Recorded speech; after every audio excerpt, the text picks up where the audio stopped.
topics and opinions expressed in the following show are solely those of the hosts and their guests and not those of W4CY Radio, its employees, or affiliates. We make no recommendations or endorsements for radio show programs, services, or products mentioned on air or on our web. No liability, explicit or implied, shall be extended to W4CY Radio or its employees or affiliates. Any questions or comments should be directed to those show hosts. Thank you for choosing W4CY Radio.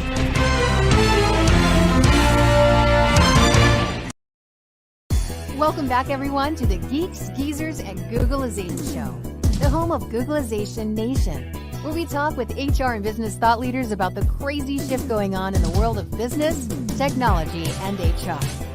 Here's your host, Ira Wolf.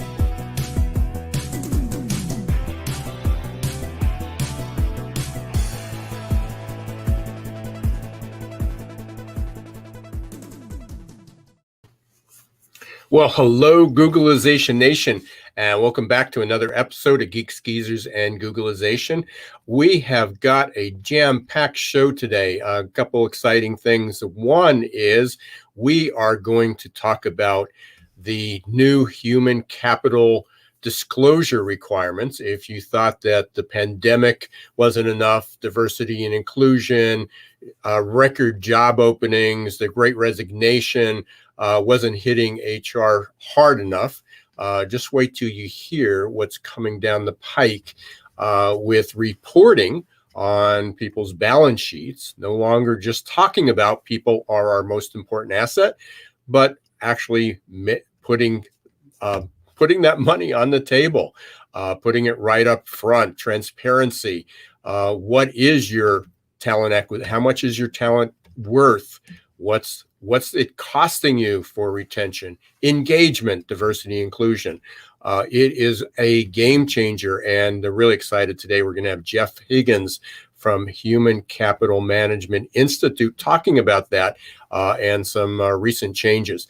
Also, we have got Jennifer McClure from Disrupt HR. She has her own company, Unbridled Talent, but mainly we're going to today on the second segment, we're going to be talking about Disrupt HR. If you haven't heard about that, that's basically TED Talks for HR. And I participated a few years ago in that, and really a terrific experience. So we'll be talking with Jennifer, and we'll be welcoming her. And we're also welcoming a new co-host to the show. Real excited about bringing on Jason Cochran. His company, the company he works for, he's a co-founder, is DoLead. Jason was a guest of mine. I reached out, and that's where we met about 18 months ago. And the topic at that time was at the beginning of the pandemic. I think this was March of 2020. And Jason and I were talking about PTSD, post-traumatic stress syndrome from COVID. What was that going to look like? So that's not our topic today, but that's how we met. And he and I became friends. And he is now going to be joining me weekly as the co-host, the Geeks, Geezers, and Googlization. So let's bring on Jason. Give him a big Googlization Nation welcome. There he is. So, hey, awesome. Jason. Thank you so much, Ira. It's good to see you and be with you, my friend. Thrilled and honored to be on this journey with you. Yeah, no, absolutely, and I'm really excited about it. And just as we went on the air, I was getting all these notices. Hopefully, they're not going to arrive now, but we're under a tornado watches. But that's your territory. You're out in Indiana, right? That's right. Yeah, we shouldn't be having them here in northeastern Pennsylvania, but apparently that's what climate change does for us. So tell us a little bit, because we definitely want to jump into having Jack join us. But tell us a little bit about yourself and about DoLead. Yeah. As you mentioned, we met talking about PTSD. I'm a licensed psychologist, and I'm the co-founder of DoLead. We are a employee experience platform. And obviously right now we're hearing a lot of stuff about employee experience, and what is that? We basically handle things for businesses from onboarding to offboarding and most everything in between in the employee life cycle: performance management, change management, leadership development, micro learning. All of those things is one all-in-one solution, so that you're not going to a whole bunch of different places for your needs to help attract, develop, and grow your people. So we'll definitely hear more about that in the future.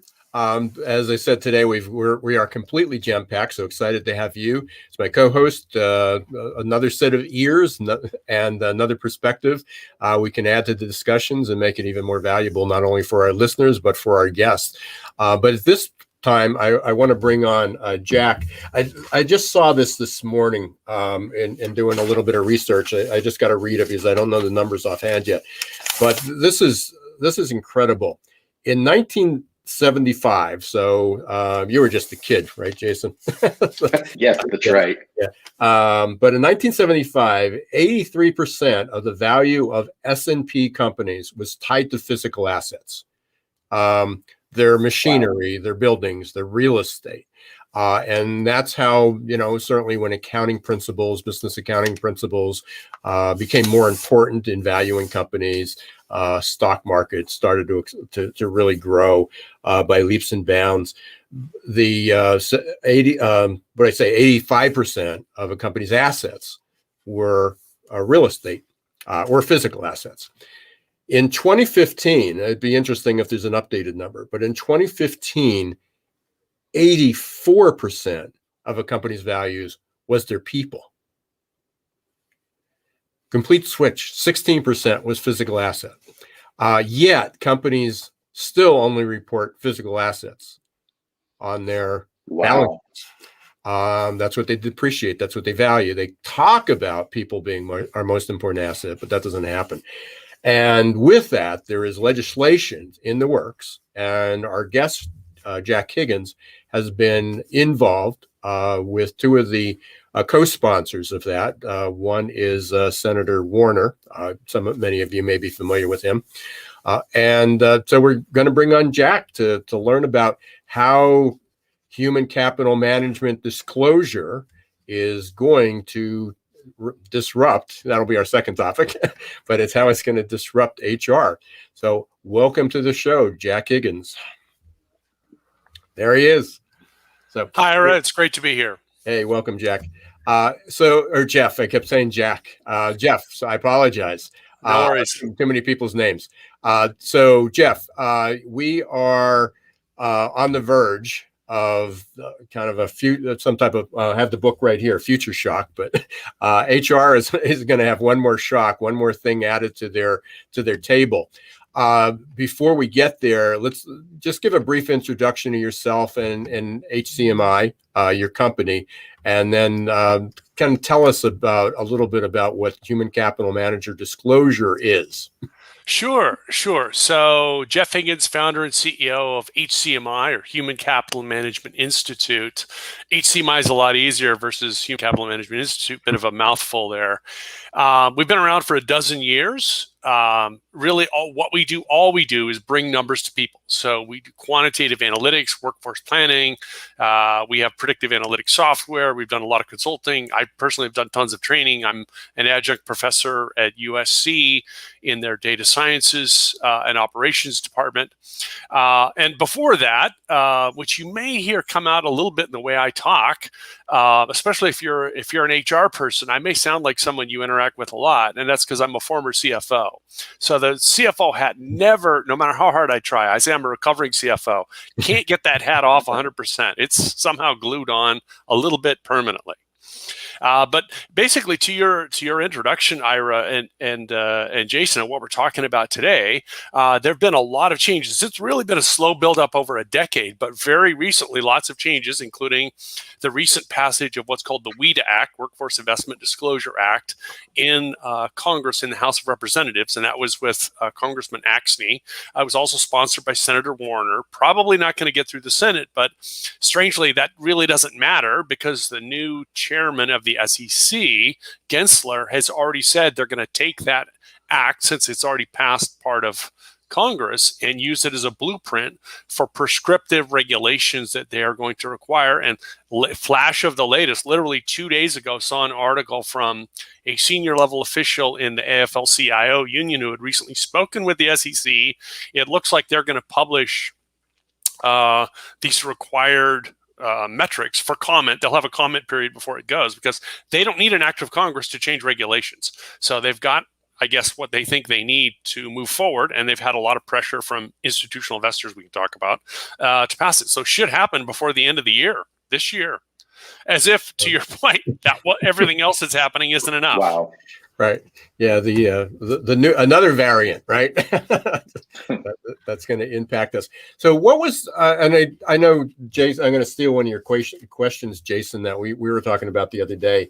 What prompted this? What prompted the action other than, the numbers that I gave from 1975 to 2015? The value of assets went from, physical assets were 85%, and now it's completely flipped. What beyond that? I mean, but sometimes the statistics say one thing, but nothing changes. So, yeah. What prompted SEC to act on this now? Okay, yeah, great question. And by the way, I think the updated version is not 2020, but 2018 or 19. I think we're down to 11%, Wow. What we call physical tangible assets. The rest is intangible. And Wow. to your point, that is basically value add that comes from people. It's IP, it's process, it's brand. Well, who creates all that? People do. So it's either people or a direct derivative from people, as opposed to the physical world for which accounting was constructed to measure. Yeah. But what's really Let me just ask you one question. Well, Sure, before I forget sure. this, to take this out of CFO lingo and to everybody else, is that goodwill? I mean, are we talking about when companies used to sell goodwill? I know I sold my practice 25 years ago, Yep. and there was a line on it from here's the physical asset and here's the goodwill. Are we talking about really not monetizing, but actualizing and putting real value to the goodwill of a company? Yes. Now you're poking at a sore point in accounting. So they're all going to be, anyone of an accounting background is going to squirm a little bit because, when you buy a company for, $6 or $60 or $600 billion and they've only got, a small fraction of that in tangible assets, you have to assign the value to something. And it's generally going to go to things like brand or goodwill or things like that. And that's basically, sneak. That's basically where when they don't know where else to put it, that's where they put it. That's the catch-all.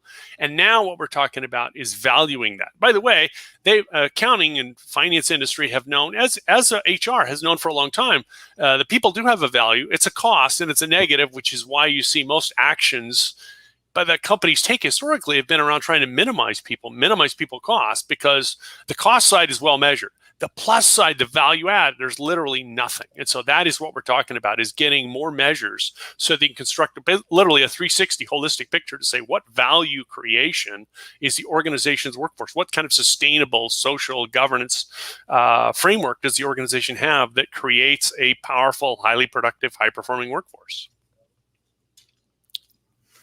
That's fascinating, Jeff. Quick follow-up question to that. Are there some things in place that are helping to measure that already? Like, are there some guidelines of here are the kinds of measures, here are the kinds of tools and resources that are going to help to measure that, so that there's a measuring stick or a standard to know how a company's doing in that area? Great question, Jason. And by the way, funny you mentioned standards. So there is, if you look at kind of the slow buildup of this, and to circle back to your original question, Ira, how did we get here? In December of 2018, a standard was created and published by ISO, the world's largest it's the International Organization for Standards. They've got 159, 160 countries are members.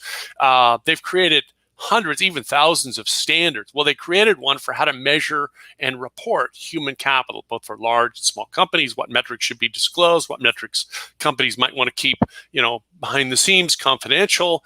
And that is a great foundation building block, I think, for all regulatory and securities commissions around the world to use as a reference guide, because a lot of research and a lot of expertise was put into that over a period of several years when it was created. And that was one of the genesis items. But I would argue the real genesis item at the end of the day for why we are where we are, where the SEC actually last year announced new rules on human capital disclosure. They were sadly vague, which is why now they're going back at the apple to provide some prescriptive metrics that will require companies to disclose. Has really been investors, institutional investors with trillions of dollars of value. They I don't know, a decade ago, maybe more, they bought into that. Yep, people are our most valuable asset. People are source of value creation. You have the right talent. You have the right leadership. You're going to do great things. Sold, sold, sold. Where's my numbers and metrics on this most valuable asset? There's nothing in the financials. There's nothing in the annual report. There's nothing in the proxy statement. Literally, there was only one thing in the prior SEC, how many employees you have. And companies couldn't even get that right. So they gave up and started saying approximately and rounding the number. Wow. So that brings up, and again, we talk about analytics all the time. And again, I work with primarily, I have a few publicly traded companies, but most of them are small. They may have a couple thousand employees. But most companies are really struggling with HR metrics, which human capital metrics. I mean, I always say I ask this simple question of how many people started an application and didn't finish it. What's your turnover rate? And it's approximately, and I go, well, what's your problem? And you say it's like 14% or 10%. I go, that's 90% below your industry average. Why is it a problem for you? Even with a low number, and they don't know because they really don't track it well, or they track one position. So, I mean, it seems like a pretty big gap, even when they come out with the regulations. So two-part question is, one is, are there any companies doing it well? And how much of a leap is this going to be for companies? Yeah, great question. And yeah, I would argue there's several layers like an onion to that, but there are companies that are doing it well. And funny thing, some of the ones that are doing it well don't want you to know that they're doing it well, because of course, if you're able to manage this 80-90% of your value creation source better than your competitors, you have a competitive advantage. Mm-hmm. Forget the physical capital. You can get ROI on people decisions that, is 10 times what you're going to get from a piece of machinery. So, yeah, there are companies that do it really, really well. Some of them are out there. Some of them are disclosing more. Sadly, the U.S. is a laggard. Most of the most advanced or most transparent companies in the world are outside the U.S. But what's really challenging, and to your point, when you start asking most companies about some specific metrics, they start hemming and hawing, or they can give you one number and can't go beyond that. Well, that is partly their fault, partly not their fault. So there is, I would argue, a silver, even a gold lining coming at the end of this. Because if you look at it, so if I put my fairness hat back on as a CFO, I used to beat up HR all the time because they couldn't add numbers well. Numbers was not a core skill set for the HR function. People didn't go into it to work with numbers. They went into work with people. Well, that's changing. So now literally half of the Fortune 500 and half of the S&P 500, maybe more than half now, actually have dedicated analytics and workforce planning individuals and teams. Some of them actually have large teams that are doing it. So numbers competency is no longer a problem. All the software creates so much data. So all this data, raw material to do analysis, that's out there. It's plentiful. It's like an ocean of data. The real challenge has been the lack of standards. So every company, everyone has an opinion. Every company has a different way they want to measure something. So that lack of standards has been a problem. So the software providers don't put anything in there for standardized metrics to report. So it becomes much more of a manual effort for companies to pull it and run it. Hopefully, with the ISO standard and now the prescriptive push by the SEC, that's going to change. Software providers, the HCM industry is going to have to get on board and provide these, because you think about it, you don't have to calculate a financial statement or a balance sheet from scratch. You have software that just does it for you and you print it out. It rolls up, your financial software rolls up your financials. HR doesn't have such a thing. HR has lots of cool transaction processing software and lots of other cool technologies. But at the end of the day, when you want to do reporting, they're like, oh yeah, we have this nice report wizard. You can pull whatever you want. Well, what if I don't know what I want? Oh, well, you're pretty much at zero. Right. Or it's on a spreadsheet on somebody. Yeah. Or a spreadsheet heaven or hell, depending on who you are. Right. And he's on vacation this week. This is for publicly traded companies. Obviously, this is SEC related. What do you foresee? I'm going to put your crystal ball in front of you. Do you see this trickling down through HR, through all companies? Is this going to be something that the private companies and especially small, medium-sized businesses are impacted by this? Short answer is yes. So there's some more interesting tidbits. FASB, the Financial Accounting Standards Board, is actually seeking input for how to better measure human capital and people. both as a cost and a value add. So they are opening up. So my prediction is, depending on how far forward you want to go, I say if we fast forward, when my kids are much older, they're going to say, Dad, how did companies manage? How did investors manage, and how did companies manage before they had to report and be more transparent about their human capital? It must have been pretty crazy. I'd say, yep, it was pretty crazy. Bad things happen in a dark room. Companies don't want you to know. And a lot of times they're just embarrassed. They're not perfect at all their metrics, and they like to only publish good news. Well, again, I'll put the CFO hat on. Get over it, because seriously, no company has perfect financial news unless maybe you're, Google or Amazon, and even their numbers, there's always little fleas or little challenges. So it's really all about the story you create with those metrics and reporting them. And whether you're public or private, what's going to happen is the public company is going to have to do it. And then what's going to happen is the lenders, the investors, the private equity funds are going to say, well, this is what's coming out of public companies. We need you to do something like that. So it's just going to start filtering into other areas over time. I would imagine smaller companies are always going to have more leniency on that. But I would say, take it, if you're a smaller company, take advantage of it if you can. Hold yourself to that higher standard, because again, this is the value, ROI in human capital. And we've quoted this for companies, is 10 to 1 on what you can get on most physical assets and returns. So if you make smarter decisions, for every dollar you invest, you can get 10 back. Who doesn't want that? Absolutely. Jason, I know you had a couple questions that you wanted to fire off at Jeff. Yeah, thanks, Ira. Yeah, Jeff, one of the other questions I think that a lot of our listeners would find interesting is, are there consequences for not disclosing or fudging your numbers, or just being really poor with the human capital aspect? You're disclosing, but the numbers are really bad. Are there any kind of consequences that are built in from the SEC, or will they be more of natural kind of consequences? For instance, maybe people won't want to go work for the company if that's public information. Yeah, actually, I think the last one you mentioned will be one of the consequences. The SEC is not looking to punish companies for, especially if it's a new metric, for doing it wrong. Companies, I think, are going to get a grace period. Say, oh, we didn't calculate it quite right. We're amending our report from last year as they start to do this. However, what companies are doing is trying to minimize risk. If they're going to have to disclose, that adds a lot of risk. So the real risk, the real accountability is going to be shareholder lawsuits. So if they are doing, I'll just generalize, stupid stuff inside the organization, churning through workforce like crazy, just putting butts in seats cheap and not trying to get good talent. And they're just going to literally burning human capital like fuel in a fire, thinking it's limitless instead of trying to improve it, optimize it, invest in it, which is what other high performing organizations are doing. I think they will be increasing the risk of that. The other thing that will happen is if they don't disclose something and there's a scandal, and you know how easily scandals can get out into social media now, it's going to be 10 times worse. So I would argue, if you're really looking 2 moves on the chessboard ahead, you should disclose a lot of stuff, get the bad news out right away, because I think aside from the embarrassment of not being good at something, it's actually great. Set the bar really low, then any improvement looks good.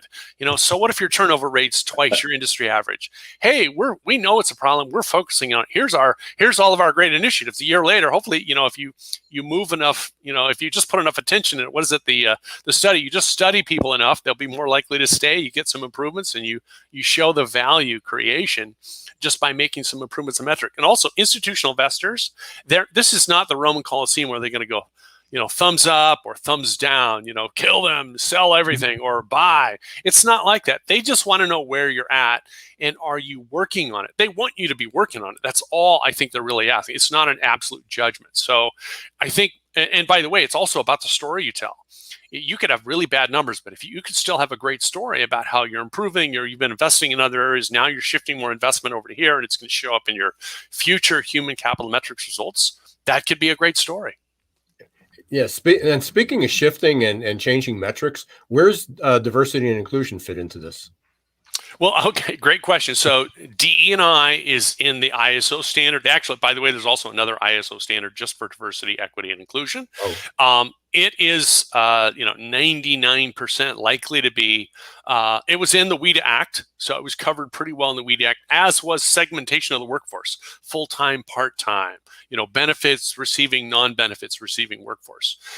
So it's really been well covered because it's been such a hot area. And really, by the way, if you think about it, the pandemic, a human crisis, unlike previous crises, which were financial in orientation, the DE&I, social justice, all of this is actually connected. I think actually all of this prompted the SEC to be more likely to act as opposed to put it off. I think literally because of some of the DE&I and some of the social media and the demonstrations, the SEC, think about it, the prior chairman was very conservative. Deciding to act actually was a very big step, even if they didn't prescribe metrics. So DE&I is well covered, and I'm sure that's going to be part of the disclosure requirements. So and we're coming up toward the end of this, Jeff. To get started, and again, a lot of our listeners are small, medium-sized businesses, privately owned, or they're again not publicly traded, but they want to get in on this. This is their mission. This is their culture. Where do they start? What's the first step other than calling you? Yeah, they can call me. They can one great thing, you can't lose if you say you're calculating all the metrics per this ISO standard and you certified yourself on the standard. That's a really piece of safe ground to talk about reduced risk if you are going to disclose more, even if you're smaller to mid-size. The other way is, by the way, you can go, ISO is a nonprofit. It's a .org. You can go online and buy the standard, and there's a bunch of technical specifications to give you more on each of the metrics for a few $100s. So you can get started for a very small investment. Then you do need somebody on the HR team or on the finance team who will actually read it and start to calculate some of the metrics. And then once you're started, start calling or emailing and pressuring whoever your HCM or your software provider is, was it your talent acquisition, your learning management system, your payroll provider, and saying, hey, where's my metrics? I need you to help me calculate these automatically. Because you can certainly download the data and do it on a spreadsheet, but that's pretty manual. And that's a great way, because I've talked to a lot of very large providers, including the world's largest payroll provider, whom I won't mention, but their favorite color is red. Who basically said, yeah, we'll be more interested in this when our customers ask for it. I'm like, really? Your customers are already asking for it. I don't think you have so many, you're not hearing from the right ones. So when I think there's enough of a chant from the crowd, they will hear it and they will add it quickly. Yeah. For sure. So again, as I started the show, it's just like one more thing that's coming onto the HR table, getting pretty crowded out there. The list of priorities. Fortunately, private companies have some time. Publicly traded companies are probably a bit more pressured. But I'm really glad to hear you say it's going to impact all companies, because it should. Again, people have just hung the poster on the wall. People are our most important asset. And they haven't definitely walked the talk for a long time. Jeff, what's the best way for people to reach out to you? Well, Jeff.Higgins at HCMI.co or Jeff.Higgins at HCMinst.com is a great way to reach out. You can also check out our website at www.hcmi.co. We've got lots of case studies, white papers, research materials. So literally, in fact, you pick 25 key human capital questions, which is also a great place to start. What are our pain points and what metrics would help us measure those? And by the way, all of those kinds of metrics are already in the standards and already recommended for you. So some great tools to get you going. Yeah, appreciate you being here. It's great to meet. There's no question you're going to be, hopefully you'll come back on, give us some updates. This is definitely going to be a moving target and a really interesting story to follow. So appreciate you being here, Jeff. Oh, thank you so much for the opportunity. I really enjoy speaking with you and Jason. And yeah, hopefully there'll be not too much, but there'll be some exciting new updates to share soon. Always is. Well, hey, thanks very much. Thank you. Yeah. Okay.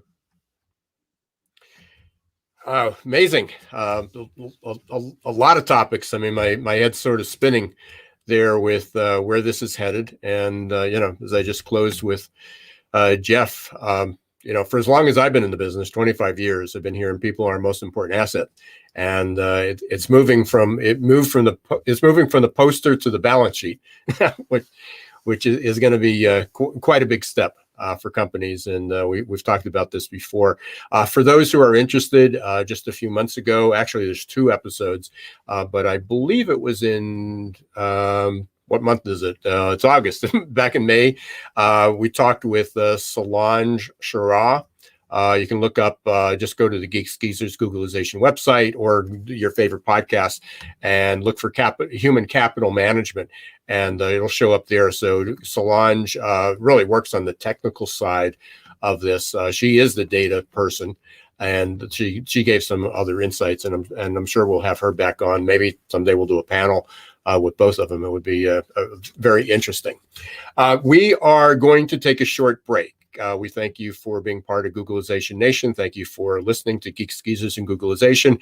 But don't go away, because we're going to be right back with our next guest, Jennifer McClure, and we're going to be talking about Disrupt HR. So stay tuned, and we'll be right back. A lot of you might be feeling like you're standing in deep shift. But do you know what grows and rises out of deep shift? Opportunity. To successfully navigate the shift to the new normal, each of us must learn to rapidly adapt to the speed of change. Some of us are hardwired for this. Others, not so much. That's where Success Performance Solutions can help. Success Performance Solutions is now your AQ headquarters. Whether you are personally struggling with the next chapter in your career or wondering how ready your team is for fast, disruptive change, our AQ assessment and coaching will provide you a detailed, scientifically backed roadmap to guide you into the new normal. Optimize your adaptability today. Contact Success Performance Solutions about evaluating your team's change readiness or joining our upcoming AQ Masterclass. Visit successperformancesolutions.com or call us at 800-803-4303. Well, welcome back, Googlization Nation. Welcome to another episode of Geeks, Geezers, and Googlization. We had a really interesting first segment with Jeff Higgins from HCMI.co. If you missed it, please go back and re-listen to that. You can catch it on any of the podcasts, YouTube, Facebook, Talk4 TV, and you'll hear about what some of the big changes are coming down with measuring really putting your money on the table when you're talking about people, our most important asset. And of course, we got to welcome Jason Cochran from Do Lead as the new co-host. So you'll be seeing a lot of Jason over the next weeks and months and hopefully years. So welcome back, Jason. Yeah, it's great again to be with you, Ira. And yeah, what an amazing first segment. Not only the future of HR and organizations, but the present. It's incredible, like you said, how quickly things have congealed, to this point where now you got to start figuring it out, and lots of great tips for HR leaders in particular as to how they can help have a seat at the table and drive those conversations. Right. And so that's a good segue into talking about Disrupt HR.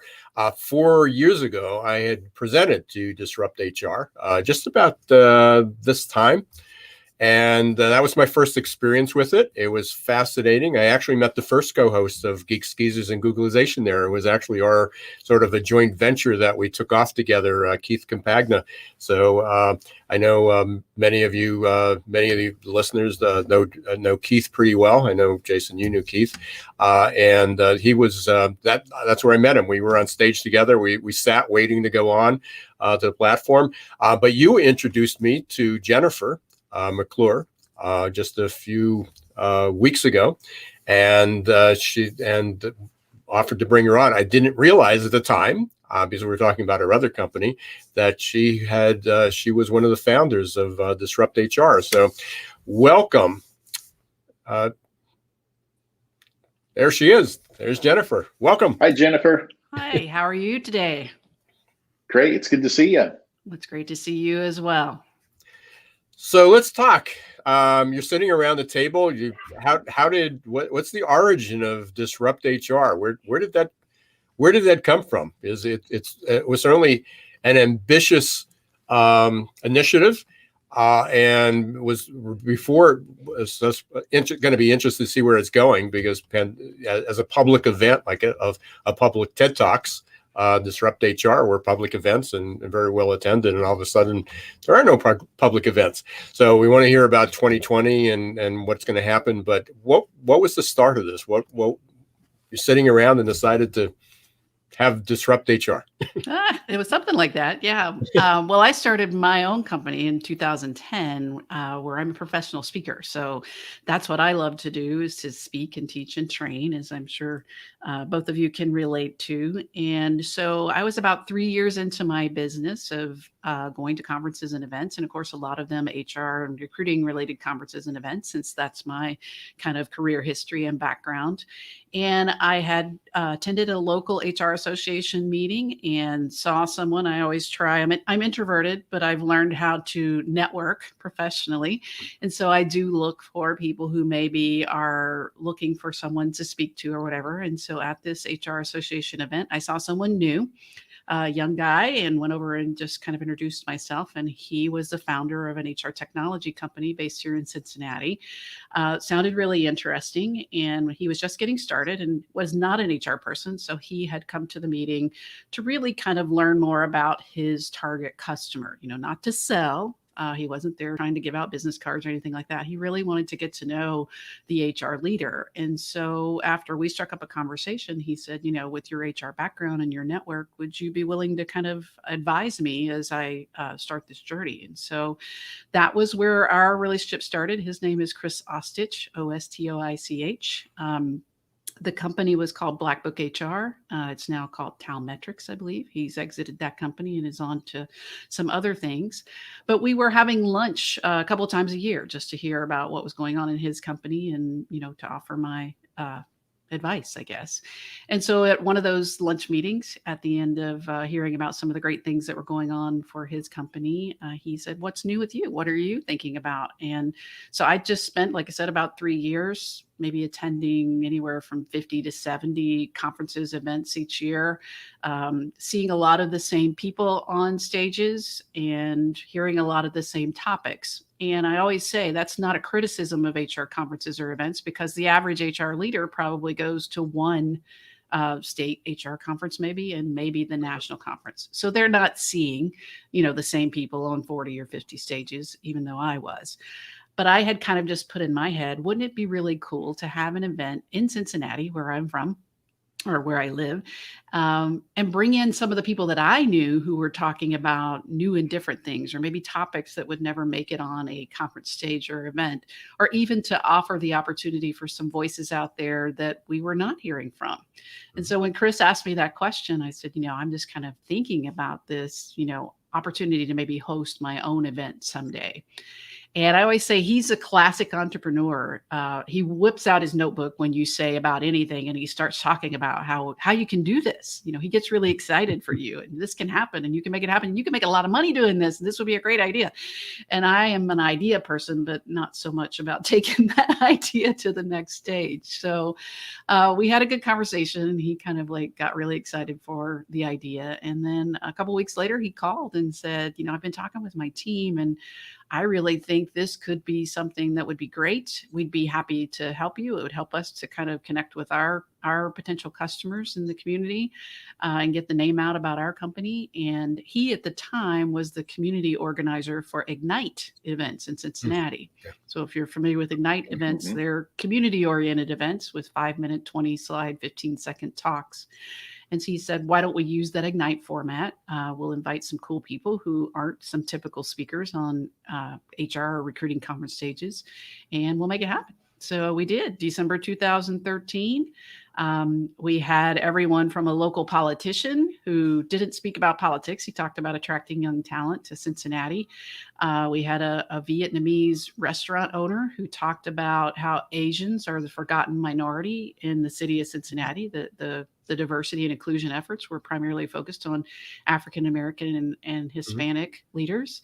We had the elusive HR leader from Procter & Gamble, which if you are in Cincinnati, you don't see them out in the wild. They don't go anywhere. So to actually see one out and to have that person speak on stage was interesting. And I gave a talk about awesomeness, and Chris talked about big data bullshit. So, and we had Steve Brown, who you can't have an HR event anywhere in the world without Steve Brown. So we had a great time. It was at a a microbrewery here that has been refurbished. There were ping pong tables and cornhole and picnic tables for people to sit on, and it was just a different event. People had a lot of fun. We had about 250 people, and a friend of mine from Denver attended because she was speaking in Indianapolis, and I told her it was just a quick hour and a half drive over, so she should come on, and she did, and she enjoyed it. And her name's Mary Faulkner, and after the event, she said, "I'd love to do this in Denver." And so it really kind of we were thinking, let's do this in Cincinnati. Mary helped us to see that it could be done elsewhere. And then over the next year and a half, I think we ended up with about 12 or 14 people in cities around the world reaching out and saying, we've seen the videos online. Can we do this? And so in 2015, I think it was, Chris and I formed the partnership and opened it up to the world. Pre-March 2020, we had 158 licensed cities in 37 countries, over 5,000 Disrupt HR talks online, the videos, and over 300 events around the world. And last year, 2020 would have been the biggest year. We already had more events scheduled than we had previously. So things kind of went downhill quickly for us and the rest of the world in terms of live events. Beginning in March, it was like every day 10 or 12 events would get canceled. So we decided to pause our licensing process, tell everybody to be safe, to do what they needed to do to take care of their own health and their own businesses. And then we restarted our licensing process in April of 2021 and are still kind of going through our previous license holders to see who still wants to be involved. And so far, about 90% of them are excited to continue. And we already have about 25 events scheduled out there on the calendar. So you did not do virtual events last year? We didn't. And Chris and I talked about that. It's like a lot of things. If 158 license holders, I'd say 20% of them were like gung-ho, let's do virtual. 20% of them were like, I'm just trying to figure out life. I don't have time to think about anything else. And then, 60% were in the middle of just meh.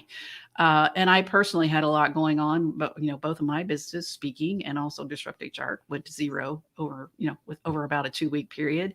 And I had some family illness and just a lot of things. And I wasn't really up for the idea of trying to figure out StreamYard. And it's all a volunteer effort. I mean, we charge $500 for a licensing fee for a city. So we're not getting rich. This is not a money-making opportunity. We really are trying to help people get their ideas out in the world. And so we bring in enough money to run our website, host the videos, and have a VA do 5 hours a week of work. So I was not up for the challenge of virtual events, but Chris and I met a couple of times virtually, even though we're in the same city, to talk about the original purpose of Disrupt HR was to provide an opportunity for people who had an idea about the workplace or the future of work to share it.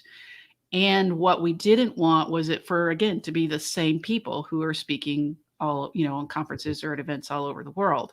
We love, and I particularly love, that Disrupt HR brings a lot of people to the stage who've never spoken before. Some of them are terrified. Some of them do it really badly. But if they have fun while they're doing it badly, the audience is forgiving, even if they're not having fun. The audience is forgiving at our events because it's 5 minutes. They've got a drink in their hand. They're at a bar or, a theater or something, having a good time. And we felt like that a lot of people had the opportunity to speak at Disrupt HR events that, never would get invited to speak on a conference stage or never wanted to speak on a conference stage in front of hundreds of people. And so the thought of going virtual, and again, as a speaker, I did plenty of virtual events myself over the last year and a half. It's harder. It is harder, I believe, as a speaker, to be engaging, to connect with the community, to just be good virtually. So what we didn't want to happen was if Disrupt HR events went virtual, then you would really need to get good speakers to hold people's attention, which again, in our mind, kind of defeated the purpose. We love a mix of good speakers and professional speakers and people who speak all the time, along with people who've never spoken. And I personally didn't want to see someone sitting on the floor in their bedroom in the dark, trying to give a 5-minute, 20-slide, 15-second talk badly. Yeah, Jennifer, I was going to ask you if there's a personal favorite speech or idea that's come out of Disrupt HR that's really stuck with you that you'd love to share with the listeners? Yeah, I've not obviously been. I've tried to watch all 5,000 videos. My guess I've probably I've Right. probably watched about 2,500. I for a while was working my way through a few every day, but I still stick with one from the very early days. It was in Denver, their second event, I believe, August of 2015. A guy named Greg Roche, Roche, and his talk was about idea, sex, and talent management. And I was there. I was speaking in Denver, so I attended their event. And I just sat in the audience and I went, that was a perfect Disrupt HR talk, because it was cheeky, to use, the British word. Idea sex was a James Altucher idea that he kind of applied, and it said things like, be promiscuous with your ideas. He had really good graphics and he delivered it perfectly. And so I always tell people that's a good talk, because the idea, it was a singular idea. It was delivered really well. It was fun and funny, but yet there was a point that you could walk away with of something you could do. So that's one of my favorites. I did when I did Disrupt HR 4 years ago, and it was a year after I had done TED Talk. So TED Talk was excellent preparation. One is focus on that one idea and then get it under 18 minutes. Mm-hmm. And I think my talk came in about 13 or so. And if I had to do the same talk again, it would be a 10-minute talk. So it was helping and concise. But think, I got this made. Disrupt HR, I can talk about any subject in 5 minutes, 20 slides, no brainer. It's getting your idea that concise, that compact, and then changing the imagery, because that's what you're doing. You're basically every 15 seconds is what's the imagery behind that, has really impacted me on how I present, because I tend to use a lot of slides. And I know some people will put one slide up and talk for 15 minutes on it. I use a lot of slides, but they keep moving, and it's the imaging, and it's part of the storytelling. So, yeah. It was amazing, and I'm glad to hear this. One of my questions was, how did you come up with the 15-second slides? And when I was planning it, that was crazy. We stole that idea. Yeah. Good ideas are worth stealing. Yeah. I know we're coming up to the end. Love to get you back and talk a little bit more, especially when you're up and running again. Talk also about your other business, which is Unbridled Talent. So be able to talk about some other topics. But for now, how can people get a hold of you, both from people that are thinking of being an organizer and also if people wanted to participate? Sure. For all things Disrupt HR, you can go to disrupthr.co. You can check out the list of cities. There's a tab that shows you the cities that have been licensed. Some of them are currently available because, again, some of our organizers have chosen not to renew. So if you find a city that you're interested in and it's available, there is an inquiry form on there that says, I think, inquire about organizing Disrupt HR events. So the best way to do is to apply through that inquiry form, because we do first come, first serve to check out who's interested, and that gets a date and time step on your inquiry. For all things Jennifer McClure, it's jennifermcclure.net. You can also find me on LinkedIn, Jennifer McClure, and on Twitter at Jennifer McClure. And Roxy, I think I had sent you the URL for anyone that's interested to see what a Disrupt HR talk was like. There it is. My shortener wasn't working, so actually my shortener working, but I couldn't customize it. But you can go up to that and watch the my 5 minutes of fame on Disrupt HR. So and that was actually one of my book had just come out. We were talking about recruiting in the age of Googlization. So it got it all. You can either read the book or get it in 5-minute video. So Jennifer, hey, it's great to meet. Thanks very much. Thank you, Jason, for the introduction as well. I'm sure we'll be following up with you. Hopefully we can get you back on the air. All right. That would be great. Thank you. Okay. Thanks, Jennifer. Thanks, Jennifer. Bye. Jason, we're almost finished our first show together. 2.0, I guess, maybe 3.0. That's right. Absolutely. Googlization. Thanks for being here. Great questions. And I really, really look forward to having you join me on future events. What was your first experience like on Geeks, Geezers? Well, you're second. Now you're on the flip side. Yeah, you told me up front, you said, Jason, it goes by fast. And boy, are you right. It's like we entered a wormhole and we came out the other side 5 minutes later, even though it's a 45, 50-minute show. And that just shows how much fun it is. Wonderful guests. And you do a great job of making me and the guests comfortable. So very excited. Great first day and looking forward to next week already. Yeah, thanks. So, and next week, will actually be 2 weeks that we're going to do this live. Next week, there will be, we'll be repurposing, reissue one of the more popular shows. We'll go back into the library and we may combine a few of those. But I will be speaking at 1 o'clock Eastern time. The equivalent of 1 o'clock Eastern time out in Las Vegas at Sherm Talent. We're going to be talking about adaptability, what we talked about during the commercial. So we will be there. But in 2 weeks, September 1st, we will be back. Our guests of that day, we're going to have 2 Gen Zs. I know I actually did an interview this week. How do we recruit Gen Zs? What do they want? How do we reach them? How do we retain them? And we're going to hear directly from them. These are 2 young superstars, Gen Zs. What caught my attention, I was on another panel and they were talking about TikTok. Somebody asked about using TikTok for recruitment.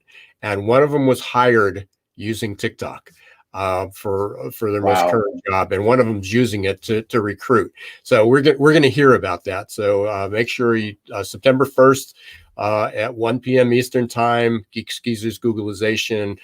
We will be back. Please stay safe, everybody. Delta variants going crazy, especially different parts of the country. If you're home, be safe. If you're traveling, be safer. Jason, we will, I'm sure, be talking to you before the next Geeks, Geezers, and Googlization. But it's a pleasure having you here. I look forward to that. Check out Jason's company, Do Lead. Check out my company, Success Performance Solutions. And as we always close the show, don't let the shift hit your plans.